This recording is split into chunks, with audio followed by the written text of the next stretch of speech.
السلام علیکم، کیا حال ہے جی؟ امید کریں کہ ٹھیک ٹھاک ہو سب۔ میں خان مشتاق تو جانے میں خان ولاگ 2 دوستو افسوس کہ ساری زندگی گزرتی ہوئی ساکو کوئی لا علمی ہے چاہے ساکو آخرت تے بارے پتہ کہ نہیں کیا ہے ساری آخرت اور تو کو آج قبر دی پہلی رات ساڈے نال کیا تھیندے یا کیا تھیونے وہ آؤ تساں بھی دیکھو میں بھی دیکھتا رال دے عید کرنے کہ اگاں اساں آخرت واسطے کچھ پڑھوں۔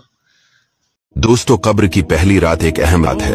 قبر کی پہلی رات کسی کے لیے جہنم کا گڑھا ہو سکتی ہے اور کسی کے لیے جنت کا باغ۔ رسول اللہ صلی اللہ علیہ وسلم فرماتے ہیں بیشک یہ امت اپنی قبروں میں آزمائی جائے گی۔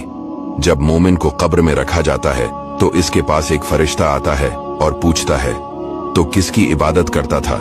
اگر اللہ نے اسے ہدایت دی ہو تو وہ کہتا ہے میں اللہ کی عبادت کرتا تھا۔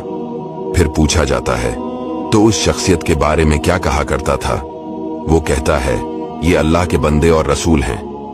بس اس کے بعد اس سے کچھ نہیں پوچھا جاتا اور اسے اس کے جہنمی گھر کی طرف لے جایا جاتا ہے اور کہا جاتا ہے یہ جہنم میں تیرا ٹھکانہ تھا، لیکن اللہ نے تجھ پر رحم فرما کر تجھے بچایا اور اس کی جگہ تجھے جنتی گھر عطا فرما دیا ہے۔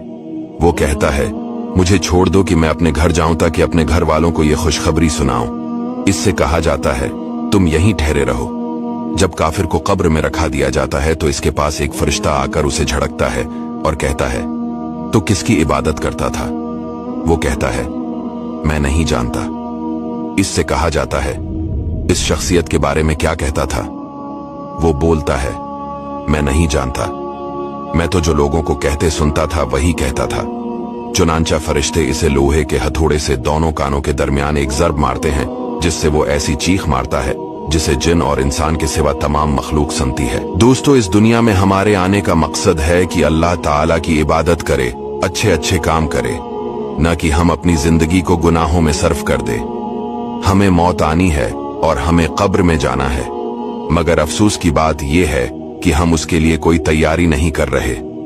ہمارے پاس ساتھ میں جانے کے لیے کچھ بھی نہیں ہے، لیکن ہمارے پاس وقت ہے، ہمارے پاس صحت بھی ہے، تو ہمیں چاہیے کہ ہم اس دنیا میں نیکی کرے، اچھے کام کرے، اپنی زندگی اس راستے پر ڈال دے جس کا طریقہ پیارے نبی صلی اللہ علیہ وسلم بتایا ہے۔